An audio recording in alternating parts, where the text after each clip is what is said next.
mzee wetu kiongozi pamoja na baraza lako wote la wazee. Mungu awabariki. Bwana Yesu asifiwe sana. Nimesimama hapa, namshukuru Mungu amenipa nafasi, nipo pamoja na mke wangu. Naomba usiwasalimie kanisa, Upendo. Hata kuna wengine wajui kama wewe ndio mke wangu. Bwana Yesu asifiwe sana. Basi naomba tujiandae kwa ajili ya masomo ya siku ya Jumatano. Na siku ya leo tutakwenda kusoma katika kitabu cha Yeremia mstari wa sura ya 29 mstari wa 11. Tutaanza mstari wa 11. Yeremia sura ya 29 mstari wa 11. Nitasoma katika jina la Yesu. Biblia inasema, nitaanza mstari wa kwanza. 29 nitaanza mstari wa kwanza. Maneno haya ndio maneno ya barua ambayo nabii Yeremia alituma toka Yerusalemu kwa hao waliobaki wakuu waliochukuliwa mateka, na kwa makuhani na kwa manabii na kwa watu wote ambao Nebukadneza aliwachukua mateka toka Yerusalemu hadi Babeli. Hapo walipokwisha kutoka Yerusalemu, Yekonia mfalme na mama yake mfalme na matoashi na wakuu wa Yuda na Yerusalemu na mafundi na wahunzi kwa mkono wa Elasa mwana wa Shafani na Gemalia mwana wa Hilikia, ambao Sedekia mfalme wa Yuda aliwatuma hadi Babeli kwa Nebukadneza mfalme wa Babeli kusema, Bwana wa majeshi, Mungu wa Israeli, awaambia hivi, watu wote waliochukuliwa mateka niliowafanya wachukuliwe toka Yerusalemu mpaka Babeli, jengeni nyumba mkakae ndani yake, na kapandeni bustani mkale matunda yake. Oweni wake mkazae, na binti zeni kawaozeni wake wana wenu, mkawaoze waume binti zenu. Wazae wana wa binti, mkaongezeke huko wala msipungue. Kautakieni amani mji ule ambao nimewafanya mchukuliwe mateka.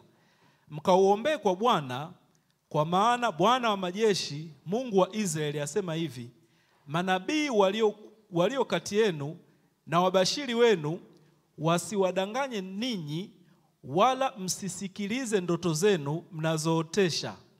Kwa maana asema Bwana, maana Bwana asema hivi, Babeli utakapotimizwa miaka 70, nitawajia ninyi na kulitimiza neno langu jema kwenu, kwa kuwarudisha mahali hapa, maana nayajua mawazo ninayowazia ninyi, asema Bwana, ni mawazo ya amani wala si ya mabaya, kuwapa ninyi tumaini siku zenu za baadaye.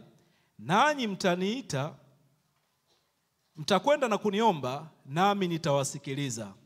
Nanyi mtanitafuta na kuniona, mtakaponitafuta kwa moyo wenu wote, nami nitaonekana kwenu, asema Bwana.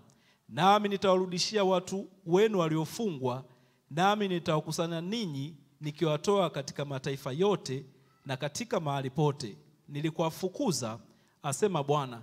Nami nitawaleta tena hadi mahali ambapo kutoka hapo niliwafanya mchukuliwe mateka. Bwana alibariki neno lake. Bwana Yesu asifiwe sana. Kichwa chetu cha habari ama kichwa chetu cha ujumbe katika somo letu la leo ni tumaini katikati ya shida. Bwana Yesu asifiwe sana. Kichwa chetu cha ujumbe wa somo letu la leo kinazungumzia tumaini katikati ya shida. Bwana Yesu asifiwe sana. Kwa hiyo tunaposoma maandiko haya, ili tuyaelewe vizuri kwa muktadha wake, yalikuwa yana maana gani katika huu waraka ambao nabii Yeremia alikuwa anauzungumzia,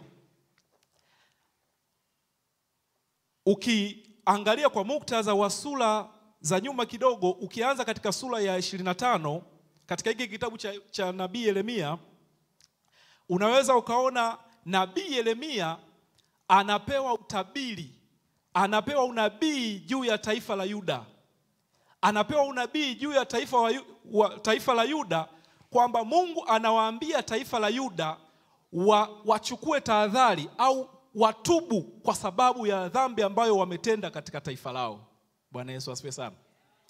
Kwa hiyo Mungu anampa nabii Yeremia kwamba watahadharishe, wachukue hatua, waache njia ambazo sio nzuri katika taifa. Kwa maana mfalme wa Yuda ambaye alikuwa anatawala katika taifa hilo alikuwa kijana mmoja anaitwa Yekonia. Yekonia ambaye yeye alichukua utawala kutoka kwa baba yake, ambaye baba yake Biblia inamtaja kama nabii ambaye alikuwa amekosa, tutumie neno gani, ambaye alikuwa amekosa heshima. Kwa maana ni mfalme ambaye Biblia inamtambulisha kama mfalme dhalimu kwa sababu ya maasi ambayo ameyafanya. Kwa hiyo maasi ambayo alikuwa ameyafanya baba mtu Yehoyakim, mtoto mtu naye akayarithi. Na kumbuka Yekonia amechukua madaraka kutoka kwa baba yake akiwa na miaka 18 mara baada ya baba yake kufa. Kwa hiyo nabii Yeremia anapewa maneno ambayo ya kuitahadharisha Yuda, ya kuionya Yuda kwamba wanapaswa wabadilike. Na unabii ambao ukisoma katika sura hii ni kwamba wasipochukua hatua watachukuliwa mateka kupelekwa Babeli. Bwana Yesu asifiwe sana. Kwa hiyo Yeremia mara baada ya kutoa unabii huo, cha kusikitisha kidogo walimpuuza. Pamoja na kwamba ametoa yale ambayo Mungu alikuwa anataka yawasilishwe, lakini hawakuchukua hatua. Kwa hiyo sura hiyo ya 25 ukienda mbele sasa katika sura ya 26 unaona pia unaona kwamba baada ya Yeremia kushindwa kueleweka katika wale wananchi wa Yuda, Yeremia kukata tamaa. Akukata tamaa kwa sababu ni kitu ambacho Mungu alimwambia akifanye. Bwana Yesu asifiwe sana. Kwa hiyo Yeremia aliendelea kuchukua hatua katika yale ambayo Mungu alikuwa amemwagiza juu ya tahadhari itakayotokea katika taifa la Yuda. Haleluya. Kwa hiyo katika hiyo sura ya 25, ukija sasa katika sura ya 26, Yeremia anatishwa kifo. Anapewa ujumbe kwamba taifa hili litakwenda utumwani Babeli. Watu ambao wanawaambia wanampuuza, wanafikia hatua wanataka kumuua. Kwa hiyo katika hiyo sura 26 unaona namna ambavyo Yeremia anapambana, anapelekwa kwenye baraza, anazungumza katika kujitetea kwamba yale ninayoyasema ni yale ambayo Mungu amenipa. Lakini wakaendelea kumpuuza. Lakini kwa sababu ulikuwa ni mpango wa Mungu juu ya taifa la Yuda kwenda kupelekwa utumwani Babeli, Yeremia ile kesi akashinda katika baraza. Kwa hiyo katika sura ya 27 unaona Yeremia, Biblia inasema kwamba anatabiri tena taifa la Yuda kumtumikia Babeli. Kwa hiyo anatabiri taifa la Yuda kumtumikia Babeli. Ukiangalia katika hii sura ya 27 katika mstari wake wa 4 unaona Mungu anasema kwamba nitamwachia Nebukadneza mtumishi wangu. Mungu anamtambua Nebukadneza kama mtumishi wake katika kipindi cha kuinyoosha Yuda. Kwa hiyo Nebukadneza anapewa mpango na Mungu kwamba kawachukue hao taifa la Yuda. Na kumbuka utumwa ambao Mungu Yeremia waraka aliotoa kwa ajili ya taifa hili la Yuda ulikuwa ni katika kipindi cha miaka 70. Kwamba taifa la Yuda litakaa utumwani katika kipindi cha miaka 70. Babeli, ambayo leo hii tunaweza tukasema kwamba Babeli ipo Iraki. Kwa hiyo taifa hili la Yuda likapewa unabii kwamba litapelekwa utumwani chini ya mfalme Nebukadneza, ambaye Mungu katika mstari wa 4 anasema kamruhusu Nebukadneza awatumikishe hawa wana wa Yuda. Bwana Yesu asifiwe sana. Lakini ukija sasa katika sura ya 28 unaona nabii wa uongo anaibuka, Anania. Nabii wa uongo anaibuka Anania, ambaye yeye anampinga nabii Yeremia. Bwana Yesu asifiwe sana. Kwa hiyo unaona namna ambavyo swala la manabii kunyanyuka na kutabiri yale ambayo ni yanatoka katika mioyo yao, ambayo yanaletwa na unabii huo na shetani, hayakuanza leo kumbe. Kwa hiyo nabii Anania, nabii feki, anajitokeza kumpinga Yeremia. Baada ya Yeremia Mungu kumpa maneno, taifa hili la Yuda litakaa utumwani miaka 70, Anania anakuja na unabii wake, anasema hapana, taifa hili la Yuda litakaa miaka 2, na mara baada ya miaka 2 litarudi katika nchi yake. Mwisho Yeremia katika sura hii anamuonya nabii Anania kwamba utakufa. Na kweli mwisho wa siku alikufa. Bwana Yesu asifiwe sana.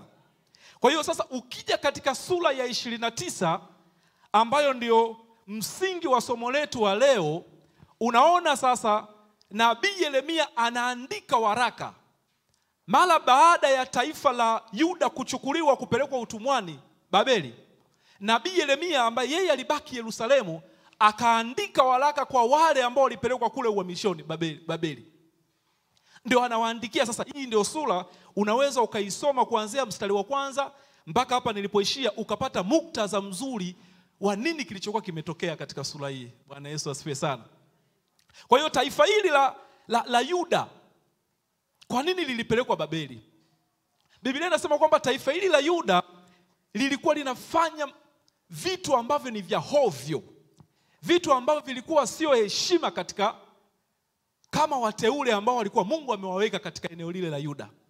Kwa sababu ukiangalia mfalme aliyekuwa anatawala Yuda anatoka katika kizazi cha Yesu Kristo, kizazi cha Daudi. Lakini wameshindwa kuangalia uzito wa wapi chimbuko walipotokea. Ilo maasi walikuwa wanaendelea nayo, uzinzi walikuwa wanaendelea nao, ugomvi walikuwa wanaendelea nayo. Mungu anashindwa kuvumilia yale ambayo taifa la Yuda lilikuwa linafanya. Baada ya nabii Yeremia kuandika waraka kuionya, wakashindwa kuchukua hatua, Nebukadneza akateka lile taifa la Yuda. Biblia inasema katika sura hii ya 29 unaona kwamba mfalme Yehokia alibebwa yeye, akabebwa mama yake, akabebwa na baraza zima la mawaziri kupelekwa utumwani. Katika kipindi cha miaka 18. Ndipo sasa katika mistari inayofuata unaona Yehokia alitawala miezi 3. Miezi 3 anatawala, hajamaliza utawala wake, Babeli na muhusu. Bwana Yesu asifiwe sana. Kwa hiyo ndio msingi wa somo letu leo, tutajikita hapa katika hii sura ya 29. Bwana Yesu asifiwe sana. Kwa hiyo kwa nini tumaini katikati ya shida? Bwana Yesu asifiwe sana. Kwa sababu kichwa cha ujumbe wetu kinasema tumaini katikati ya shida. Haleluya. Tumaini katikati ya shida. Taifa hili la Yuda mara baada ya kukosea kuwa utumwani, baada ya kipindi cha mfalme Yehokia akawekwa gerezani miaka 37, Mungu anawanyoosha kwa sababu Mungu alikuwa anajua hawa ni watu wangu, kwa sababu wameacha mambo ambayo mimi nayahitaji wayafanye. Kwa sababu taifa la Yuda liliacha misingi ile ambayo Mungu alikuwa anaitaka. Kwa hiyo akainyoosha, akamnyoosha mfalme wake, akakaa miaka 37 gerezani. Lakini kwa sababu Mungu wetu ni wa rehema na Mungu alikuwa na mpango mzuri na hili taifa, ukisoma mistari inayofuata unaona sasa ndipo ule ujumbe ambao ndio msingi sasa wa somo letu leo. Mungu anasema ninajua mawazo ninayowawazia ninyi ni mawazo ya amani. Bwana Yesu asifiwe sana.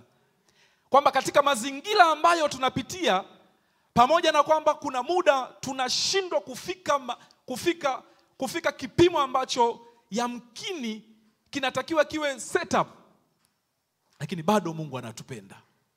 Bwana Yesu asifiwe sana. Kuna namna ambayo kama Wakristo kila mtu ambaye, na tunashukuru mchungaji wetu anasemaga hapa, kama mwanadamu ambaye anajitambua katika mazingira ambayo anapitia katika Ukristo wake, kama mwanadamu ambaye kuna muda unaona kabisa viwango nilivyofanya hivi, yamkini kama tungewaleta wazee wetu wa imani waje kuvipima, hatustahili kukaa katika kapu lile la kupimwa. Lakini kwa sababu ya neema ambayo imeachiliwa katika maisha yetu, taifa la Yuda, Mungu kwa sababu alikuwa na mpango nalo, pamoja na kwamba ameliachia kuliadhibu, lakini bado alikuwa anajua kwa nini analiadhibu. Mwisho wa siku unaona anasema, ninajua mawazo ninayowazia mimi. Ndio mstari ambao watu wengi tunausoma, lakini muktadha wake unaanzia baada ya kushindwa kufuata yale ambayo Mungu alikuwa anayataka. Bwana Yesu asifiwe sana. Kwa hiyo katika pointi ya kwanza ambayo nimesema tutashare pamoja, kwa nini tumaini katikati ya shida? Dondoo ya kwanza nimesema Mungu anatuwazia mema, ni mawazo ya amani. Mungu anatuwazia mema ambayo ni mawazo ya amani. Hii tunaona katika mstari wa 11. Nitaomba tusome katika mstari wa 11, 29:11. Unaona sasa hapa Biblia inasema kwamba mstari wa 11, maana nayajua mawazo ninayowazia ninyi, asema Bwana, ni mawazo ya amani wala si ya mabaya, kuwapa ninyi tumaini siku zenu za mwisho. Bwana Yesu asifiwe. Kwa hiyo unaweza ukapata picha hapa, unaona namna ambavyo pamoja na ukengefu wa taifa la Yuda, Mungu anawaambia hapa, ninawazia mema. Bwana Yesu asifiwe sana. Ninawazia mawazo mema. Haleluya. Haleluya. Kwa hiyo Mungu anatuwazia yaliyo mema, watu wa Mungu. Mungu anasema, na yajua mawazo hata ya maadui zako. Yaani katika namna ambayo wewe kama mwanadamu kuna kipindi ujui kitu ambacho mwenzako anakiwaza, hata kitu ambacho mkeo anakiwaza. Kuna muda kama hatuwezi kujua, lakini Mungu anajua. Mungu anajua katika kiwango ambacho kinapita hali ya kawaida ya binadamu. Mungu anajua. Bwana Yesu asifiwe sana. Kwa hiyo sasa mipango ya Mungu ni kurejesha. Haleluya. Mipango ya Mungu ni kurejesha. Kwa sababu kama wanadamu tungekuwa katika vipimo vya kuangalia yale ambayo tunayafanya, kuna wengine hatukupaswa tuongee nao mpaka tufe. Bwana Yesu asifiwe sana. Kwa sababu ni ubinadamu, kwa sababu wanadamu wanaumizwa. Mwanadamu, kuna mtu ambaye unaweza kumtegemea kwamba huyu hawezi kuniumiza, anakuja kukuumiza. Bwana Yesu asifiwe sana. Kwa hiyo mtu ambaye wewe ulimpa asilimia za kuto kukujeruhi, mtu ambaye ulimpa asilimia za kuto kukuumiza, anakuja kukuumiza. Bwana Yesu asifiwe sana. Kama ambavyo taifa la Yuda Mungu aliliandaa, bado linakuja kumkwaza. Lakini bado Mungu ni wa neema sana, anawaambia bado ninawapenda. Bwana Yesu asifiwe sana. Kwa hiyo maombi ya kweli hufungua milango. Haleluya. Maombi ya kweli hufungua milango kwa wale wanaomtafuta Mungu. Kwa moyo wote watampata. Bwana Yesu asifiwe. Kwa tulisema pointi ya kwanza,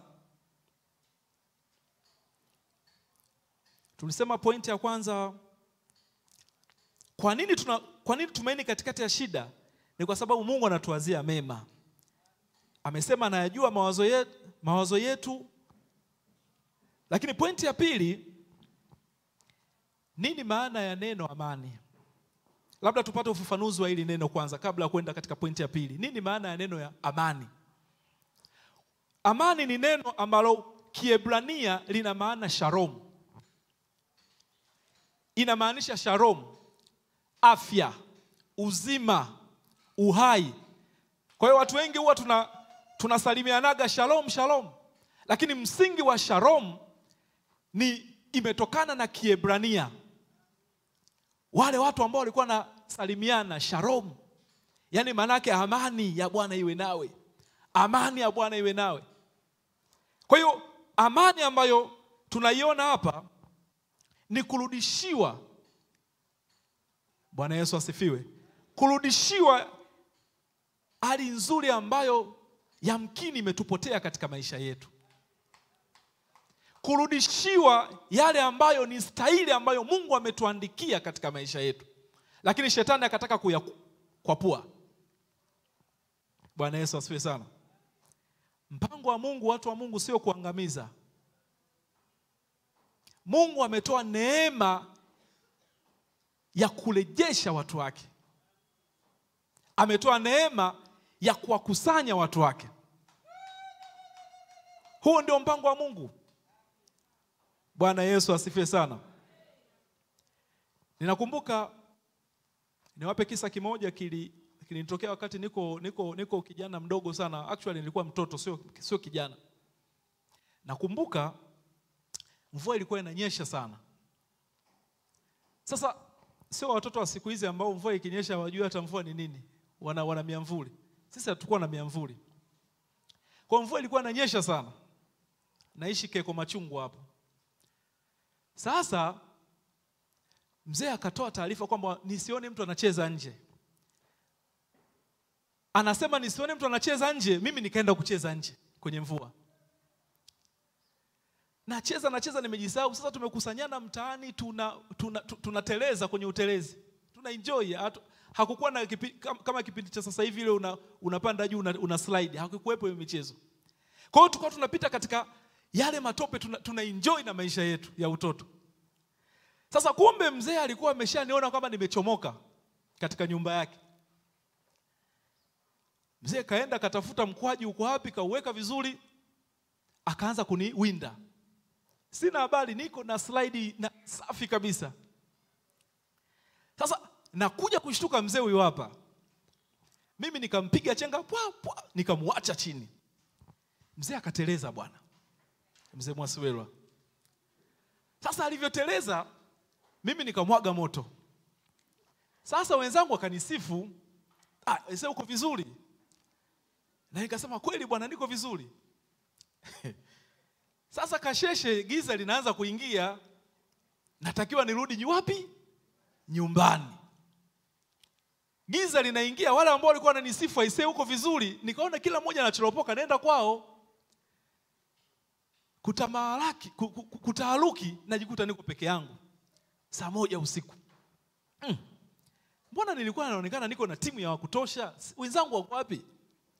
Wote wameenda kuoga, wanasubiria ubwabwa wa foleni. Hasa mwisho wa siku ikabidi nianze tu kujikusanya. Kwa wale ambao mlipita hizo hatua mnanielewa vizuri. Nikafika katika kiwamba cha nyumba, nikakaa naangalia hivi, mzee yupo hayupo? Na lazima uingie. Utalala wapi? Nyumba ya mzee lazima uingie ndani ili ulale. Kwa hiyo nikakaa nje naangalia namna gani pale michezo ikoje. Ghafla katokea mdogo wangu wa kike ambaye sasa hivi ni mchungaji huko Dar es Salaam. Akaniambia, "Kaka, vipi? Nasikia kumenuka." Nikamwambia mdogo wangu, "Mzee yupo hayupo?" Dingi Mshua yupo? Akaniambia, "Mshua yuko ndani kaka." Biblia kaweka pembeni, kaifunua. Andiko la ile usimnyime mtoto mapigo ilikuwa mzee ili akuadhibu lazima ufungue andiko lake afu unachezea kichapo. Kwa hiyo mkwaju umekaa mezani. Huku kuna ile kaseti ya Malebo inaimba, "Nakuita Malebo, uje kwa Yesu, wewe ni mwenye huruma." Nikasema leo shughuli ipo hapo. Jamani, ndugu yangu anasema mtu usifanye naye agano akiwa na njaa. Mimi njaa imenishika, ikabidi nirudi. Kwanza kabla kurudi mzee akaniambia, "Bwana, mwambie tu kaka yako nimemsamehe, njoo aje tu." Kasa mbona umsamaha wa leo ni mwepesi namna hii?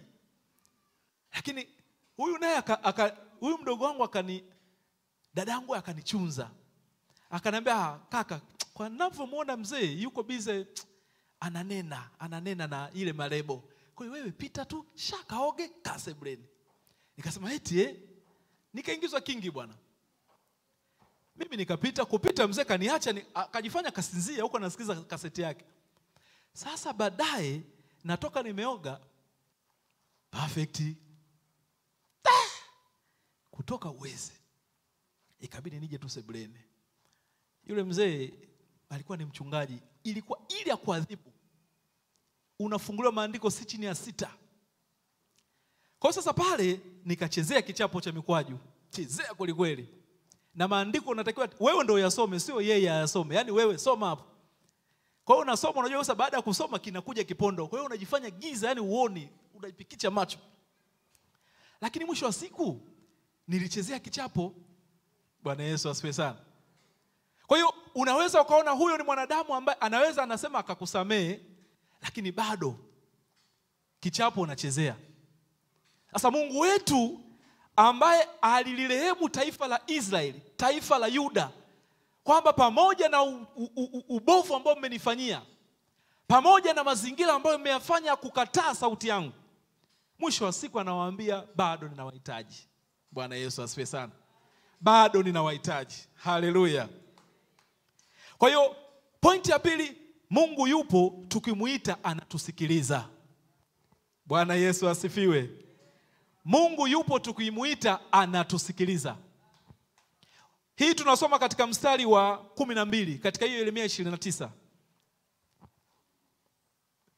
Mstari wa 12 Yeremia 29. Biblia inasema kwamba nanyi mtaniita, mtakwenda na kuniomba, nami nitawasikiliza. Endelea. Nanyi mtanitafuta na kuniona, mtakaponitafuta kwa moyo wenu wote, nami nitaonekana kwenu. Wacha niishie hapa. Bwana Yesu asifiwe. Kwa hiyo pointi yetu ya pili, Mungu tukimuita anatusikiliza. Bwana Yesu asifiwe. Hii inaonyesha namna ambavyo baada ya taifa la Yuda kuwa utumwani katika kipindi cha miaka 70, nabii wa uongo Anania anawadanganya taifa la Yuda ambao wako wa mishoni. Anawaambia nyinyi hamtakuwa miaka 70, mtakuwa miaka 2 mtarudi kwenu. Yeremia baada ya kumuonya na akamwambia utakufa, na kweli akafa, Mungu akampa maagizo Yeremia, waambie hawa watu wajenge nyumba, waoe. Yaani maisha yaendelee, kwa sababu miaka 70 sio mchezo. Kwa hiyo Mungu akawapa neema kwamba mkinitafuta mtaniona huko huko wa mishoni. Bwana Yesu asifiwe sana. Bwana Yesu asifiwe sana. Kwa hiyo kumtafuta ni nini? Kumtafuta ni mapambano ya kutafuta uso wa Mungu. Bwana Yesu asifiwe. Pasipo kuchoka. Kumtafuta Mungu ni mapambano ya kutafuta uso wa Mungu pasipo kuchoka. Bwana Yesu asifiwe sana. Kwa sababu tafsiri ya Kiswahili ya kawaida, mtu akisema kwamba nitafute, katika hali ya kawaida tu ya Kiswahili mnaweza mkaona nini maana ya kumtafuta. Unaweza ukaenda nyumbani kwake ukamkosa, si ndivyo? Si ndivyo watu wa Mungu? Kwa hiyo unaweza ukaenda nyumbani kwake ukamkosa. Haimaanishi kwamba useme kwamba nilikutafuta mimi baada ya kukukosa nikaondoka. La hasha. Biblia inasema kwamba mkinitafuta mtaniona. Mungu anawapa neema nyingine taifa la Yuda. Mkinitafuta mtaniona. Hata leo hii watu wa Mungu, Mungu ametupa nafasi nyingine, tukimtafuta yeye yupo. Haleluya. Kwa hiyo ni swala tu la sisi kufanya maamuzi ya kumtafuta au kutokumtafuta. Lakini tukiamua kumtafuta, Mungu amekuwa very clear. Tukimtafuta yeye tutamuona. Tunamtafuta kwa namna gani? Tunamtafuta kwa kutoa dhabihu ya miili yetu katika maombi. Kumtafuta, tunamtafuta katika kutoa muda wetu kwa ajili yake. Haleluya. Bwana Yesu asifiwe. Kwa hiyo watu wa Mungu, vyema tumtafute yeye, anaonekana. Yeye anaonekana tukimtafuta. Haleluya. Na upenda sana ujumbe. Mkinitafuta mtaniona. Kwa hiyo yupo, yani ni swala tu wewe, yani ni sisi tuchukue tu hatua. Kwa sababu tukimhitaji tumuone, tukimtafuta, maana yake tunaweza tukaenda tukagonga. Tusifunguliwe mlango tunarudi nyumbani. Kesho tutakuja tunagonga. Tunarudi. kesho kutwa tunakuja tunagonga. Haleluya. Mwisho wa siku tunamuona, kwa sababu Mungu yupo. Amekuwa vile clear, nanyi mtanitafuta na kuniona mtakaponitafuta kwa moyo wenu wote. Kuna kitu cha muhimu sana hapo. Tukimtafuta kwa moyo wetu wote. Hebu sema moyo wetu wote. Moyo wetu wote. Kwa hiyo kuna kumtafuta kumbe, lakini sio kwa moyo wetu wote. Bwana Yesu asifiwe sana. Kwa hiyo kumbe kama Wakristo tunaweza tukamtafuta Mungu.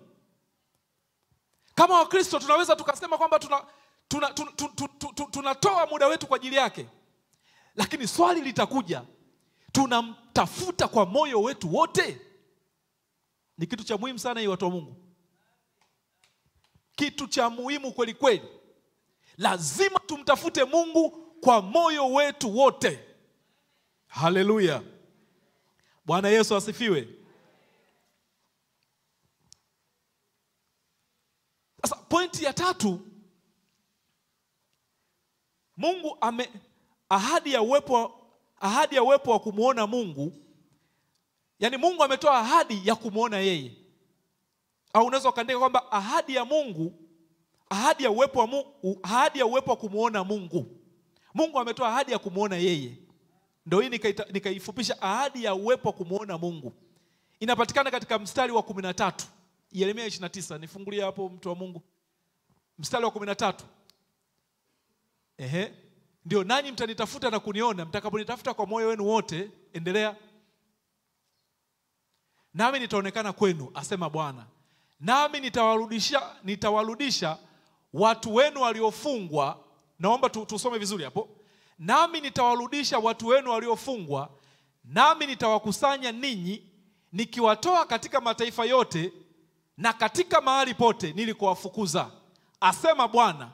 Nami nitawaleta tena hata mahali ambapo kutoka hapa naliwafanya mchukuliwe mateka. Bwana Yesu asifiwe sana. Bwana Yesu asifiwe sana. Kwa hiyo Mungu ametoa ahadi katika huu mstari wa 13. Bwana Yesu asifiwe sana. Kwa hiyo ahadi ambayo Mungu ametoa sio tu kupewa yale ambayo yalipotea. Kuna kitu hapa cha muhimu sana. Mungu ametaka tukimtafuta kwa moyo wetu wote na kwa moyo wetu tukimtafuta kwa moyo wetu wote, yeye ameahidi kuonekana. Haleluya.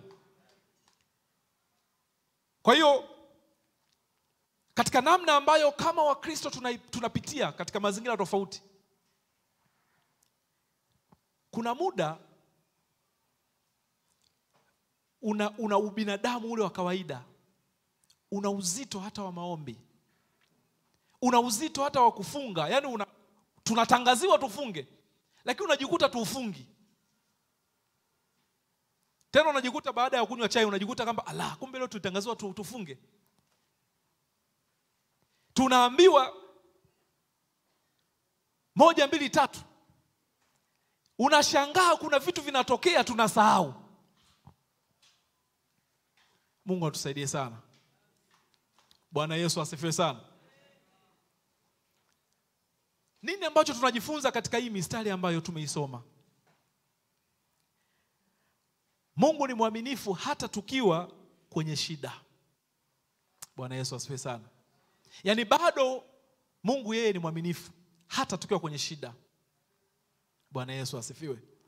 Kwa hiyo tunaweza tukawa katika shida, tunaweza tukawa katika mazingira ambayo hatuna tumaini. Bado ahadi ya Mungu ipo.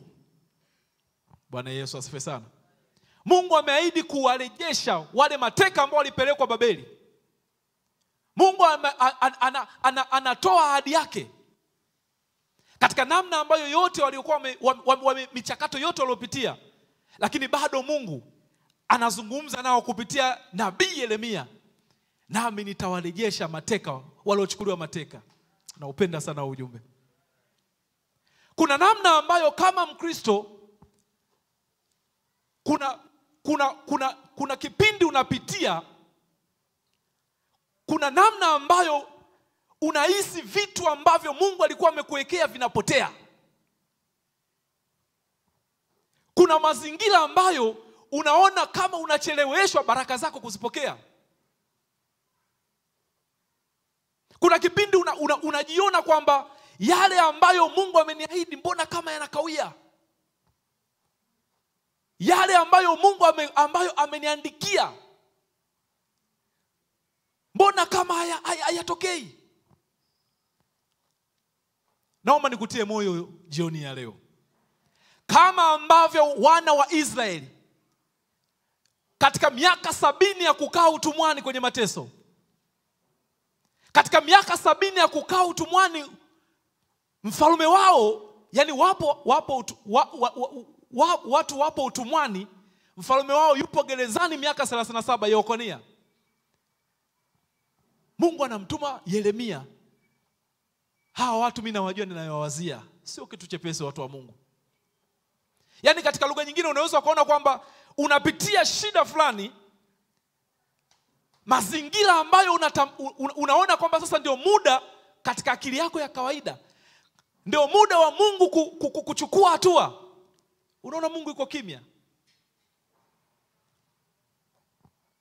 Unaona kabisa unaonewa katika ofisi ambayo uliopo, na unakaa katika maombi unasema, Mungu ingilia kati, Mungu jionyeshe, Mungu jitukuze. Unakuta Mungu yupo kimya. Bwana Yesu asifiwe sana. Kuna kipindi nakumbuka mimi na mke wangu tulipita katika kipindi kigumu sana. Mtoto wetu wa kwanza alikuwa anaumwa. Mimi na mke wangu tunaangaliana ndani, hatuna hela. Ukijaribu kuchukua simu kumpigia mtu, bwana ni azime hata shilingi 50,000 nimpeleke mtoto hospitali, una bima. Mtu anakuambia haina shida, sawa, na kutumia mtu wa Mungu. Kwa hiyo unajiandaa na mke wangu, unafika hospitali, unasubiria muamala uingie, hela itumwi. Unaweza kaona ni mazingira gani ambayo mtu anayapitia. Upo hospitali, mtu anakuahidi kabisa, Mzee Rodrick, mtu anakuambia na wewe nenda, haida tatizo. Hakuna kinachoingia. Mke anakuuliza, wewe mzee vipi? Unaambia tulia mama, dakika moja. Simu mpaka inaisha chaji. Bwana Yesu asifiwe sana. Hakuna tumaini. Mtoto hapumui vizuri.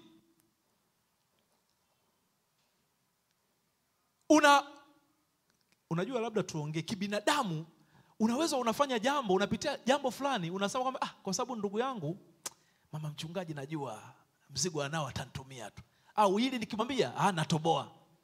Unampigia simu mama mchungaji, simu haipatikani. Unaweza ukaona hiyo ni namna gani ambayo hiyo picha inayokucholea hiyo. Kuna kitu Mungu alikuwa ametufundisha katika kipindi kile. Bwana Yesu asifiwe sana. Kuna mazingira ambayo Mungu anaweza akakufundisha hata hali yako iliyokuwepo sasa hivi. Unaweza ukaona kana kwamba mbona nimepeleka barua nyingi kuomba kazi sioni. Na Jumapili nimetoka kuombewa maombi ili nipate kazi. Na kwa imani ukapokea ili sivu papa. Na unaenda kupeleka maombi yako ya kazi upati. Unanunua unga, labda ukande ngano kwa ajili ya kupika ili upate hata biashara chochote, kipato.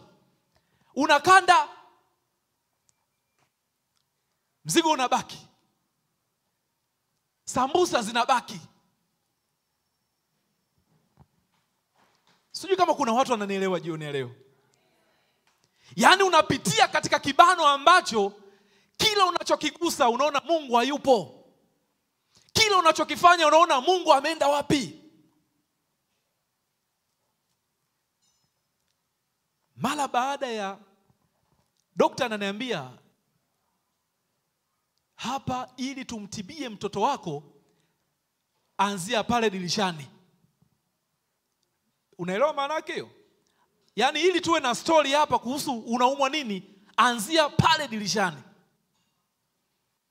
Dirisha unaliona kama mwiba. Dirisha unaliona kama Babeli. Sasa kwa sababu ya wanaume wetu, ukimwangalia mke wako chozi linamtoka, unasema tulia, usiwe na wasiwasi, usiwe na wasiwasi. Unatoka hapo unazunguka nyuma hospitali, hujui unachokifanya, lakini unazunguka tu ili mradi tu msionane macho kwa macho. Huna cha kumwambia, mama anataka mtoto atibiwe. Ndio situation ambayo mtu unaweza kupitia. Mtoto ametight. Mtoto hapumui. Watu wa Mungu tulikosa matibabu tukarudi nyumbani. Baada ya kurudi nyumbani, nikamwambia mke wangu, naomba tuombe. Naomba tuombe. Tukaingia kwenye maombi. Sauti haitoki, unasikia mtu miguno ya kulia. Sauti unaipaza haitoki. Unabaki unaanza tu kusema vifungu vya Biblia. Mungu ulisema mkinitafuta tutakuona. Mungu ulisema tukikuomba utatuitikia. Mungu ulisema hili. Yaani pale unataja maandiko. Ghafla Mungu akajitokeza. Tukajikuta hali ya mtoto wetu imekaa sawa sawa. Bwana Yesu asifiwe sana. Huyo ndio Mungu ambaye tunamtumaini. Huyo ndio Mungu ambaye tunamwabudu. Hata wewe leo mtu wa Mungu, naomba nikutie moyo kwamba haupaswi kukata tamaa katika hali yako uliyokuwa nayo. Kwa sababu Mungu yupo kukusaidia. Kwa sababu Mungu yupo kukunyanyua hapo ulipo.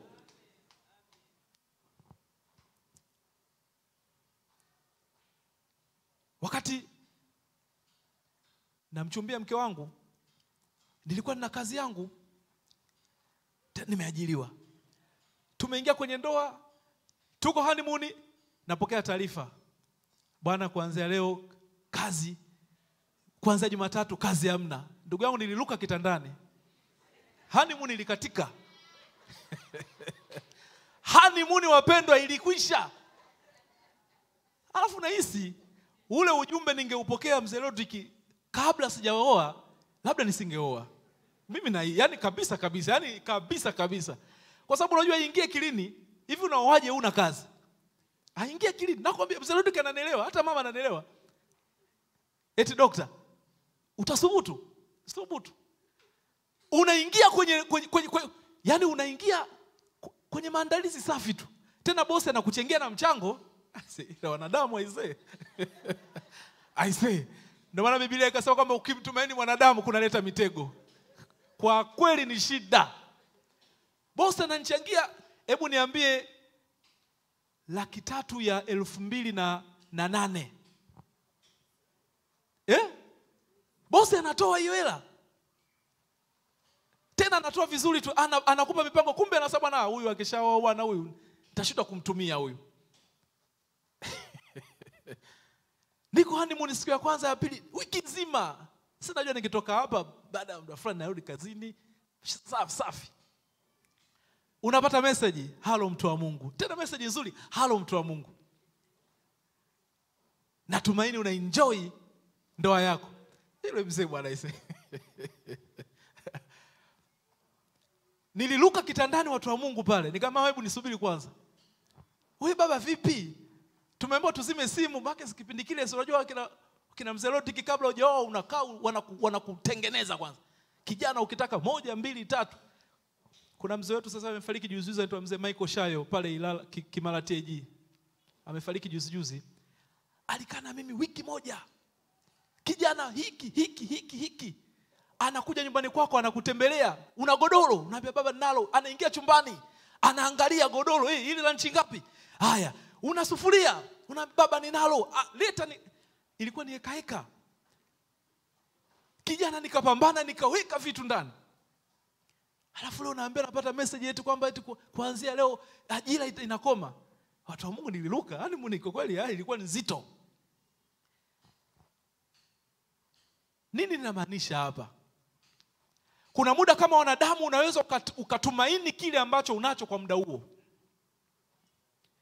Kuna muda unaweza kwa sababu una majibu ya hicho ambacho unacho, basi huwezi kujiongeza nini ambacho labda Mungu anaweza kawa anakihitaji zaidi ya hicho ulichokuwa nacho.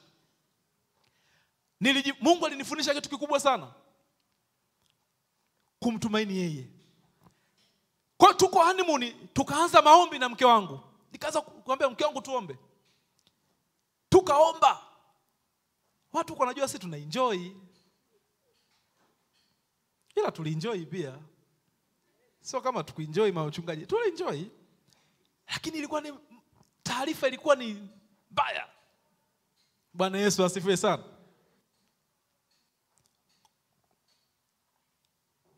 Ninapokwenda kuhitimisha, watu wa Mungu, ujumbe wangu, kuna namna ambayo haya maandiko tuliyokuwa tumeyasoma leo yanaweza yakawa kama msingi wa kutafakari ni kwa kiwango gani upendo wa Mungu upo katika maisha yetu. Ni kwa kiwango gani Mungu bado amekuwa ni mwema katika maisha yetu. Kuna muda ambao tunatakiwa tuombe, tunashindwa kuomba. Na unashangaa mashambulizi yanakuja katika nyumba yako, lakini Mungu anayapangua.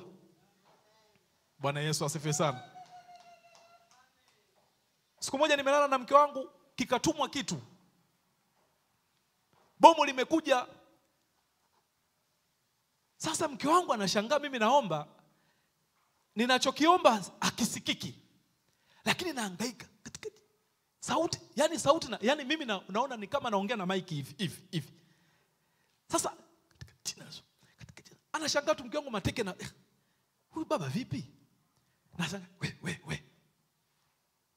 Hasa baadaye namwambia, "Vipi na uliona?" Anasema, "Nini?"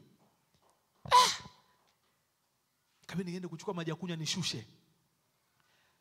Kumbe tulipigwa kitu kweli kweli. Nasijui hata kama ule usiku tuliomba. Ila Mungu kwa sababu ni wa neema. Unaweza ukashindwa kufanya kitu fulani, Mungu anakupa ulinzi wake mkubwa. Mungu anakufurahia maisha yako ambayo ya uhusiano. Mungu anakupa. Anachohitaji Mungu ni vitu vitatu tu.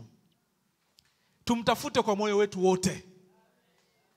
Kama ambavyo taifa la Yuda kule utumwani, Mungu alimruhusu Nebukadneza alitawale.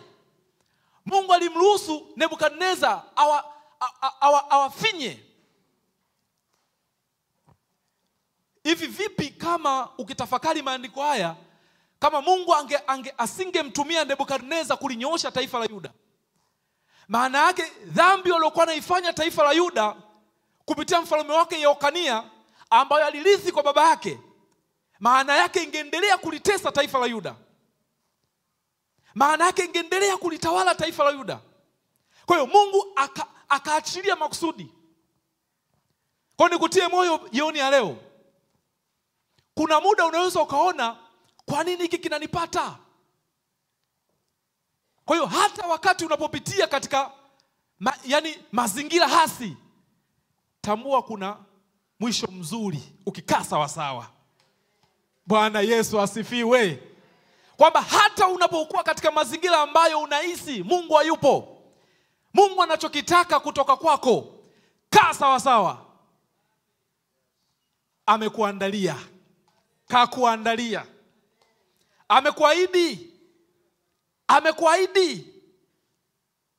Ukimtafuta kwa moyo wako wote, yeye atakurejeshea. Haleluya. Atakurejeshea. Maana ya kukurejeshea ni kitu ambacho ulikuwa nacho kikaondolewa. Baraka ambazo ulikuwa Mungu amekupatia zikachukuliwa. Yale ambayo Mungu amekuwa amekuahidi, afya nzuri, ikaondoka. Yale ambayo Mungu alikuwa amekuahidi, kazi nzuri, ikaondoka. Yale ambayo Mungu alikuwa amekuahidi, ndoa nzuri, ikaondoka. Yale ambayo Mungu alikuwa amekuahidi, ofisi nzuri, mtu mwingine akaikalia kimabavu. Jioni ya leo nikutie moyo, Mungu yupo kukupatia na kukurejeshea tena. Haleluya. Mungu ameahidi atakurejeshea yale yaliyochukuliwa. Mungu yupo kukusaidia pale ambapo umenasa. Mungu yupo kukunyanyua, mtu wa Mungu. Kitu ambacho unachotakiwa kukizingatia ni kukaa sawa sawa kumtafuta. Tukimtafuta kwa moyo wetu wote, yeye ataonekana. Naomba tusimame. Haleluya. Jioni ya leo tunapokwenda kuhitimisha,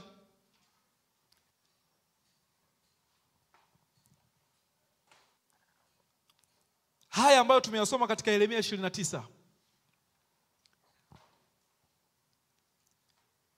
kuna namna ambayo unajua, kuna namna ambayo unatambua wewe binafsi yale ambayo Mungu amekuahidi,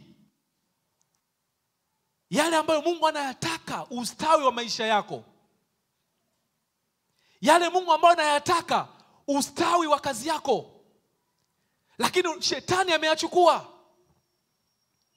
Yale Mungu ambayo anayataka ustawi wa biashara yako, yale Mungu ambayo ameyataka ustawi wa ndoa yako, yale Mungu ambayo ameyataka ustawi wa elimu yako, yale Mungu ambayo ameyataka ustawi wa watoto wako. Haijalishi watoto wako wanapitia hali gani. Kuna wengine watoto wao hapa, wakati wao wanalia mbele za Mungu, watoto wanavuta bangi. Wakati wao wanalia mbele za Mungu, kuna watu wanakuangia nyumbani kwako. Ninachotaka nikutie moyo jioni ya leo, yupo Mungu kuturejeshea. Ninakutia moyo jioni ya leo, yupo Mungu kuturejeshea. Yale yaliyoliwa na wadudu, yale yaliyoliwa na wadudu, Mungu yupo tayari kuturejeshea. Yale ambayo shetani aliyachukua, jioni ya leo tumuombe Mungu aturejeshee katika jina la Yesu. Jioni ya leo tumuombe Mungu aturejeshee, kwa sababu ni haki yetu. Mungu ametuandikia baraka. Mungu ametuandikia uzima. Mungu ametuandikia tumaini katika jina la Yesu Kristo.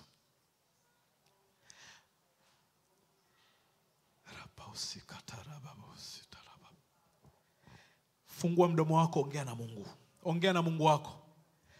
Baba, katika jina la Yesu Kristo wa Nazareti, tunakuja mbele zako jioni ya leo, mfalme wa amani. Mungu wetu, tunakuja kwa kunyenyekeza mbele ya uso wako.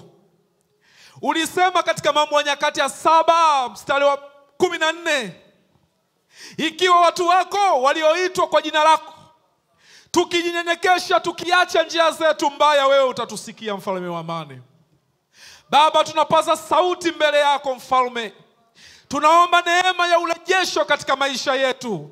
Yale yaliyochukuliwa na shetani, yale yaliyochukuliwa na adui, yale yaliyotekwa na mwovu shetani katika maisha yetu, watu waliochukuliwa hatima zao, watu waliochukuliwa mafanikio yao, katika jina la Yesu Kristo tunarejesha. Tunarejesha katika jina la Yesu Kristo. Kuna watu ambao ofisi zao zimeingiliwa na mwovu. Kuna watu ambao biashara zao zimeingiliwa na mwovu. Kuna watu ambao biashara zao zimekosa matumaini. Jioni ya leo tunaomba katika jina la Yesu Kristo, tunazirejesha katika jina la Yesu Kristo, kama ambavyo taifa la Israeli ulirejesha kutoka Babeli, kama ambavyo taifa la Israeli, tunaomba katika jina la Yesu Kristo, katika jina la Yesu Kristo. Mungu, tupe neema mpya ya kukutafuta kwa moyo wetu wote. Tutengeneze mfalme, tupe neema ya kukutafuta katika jina la Yesu Kristo, katika jina la Yesu Kristo. Baba, tunaomba, tunaamini kwamba utafanya katika viwango vikubwa zaidi ya hapa kawaida. Tunaamini utaturejeshea yale ambayo shetani aliyachukua. Tunaamini utaturejeshea yale ambayo mwovu alitaka kutupola katika jina la Yesu Kristo.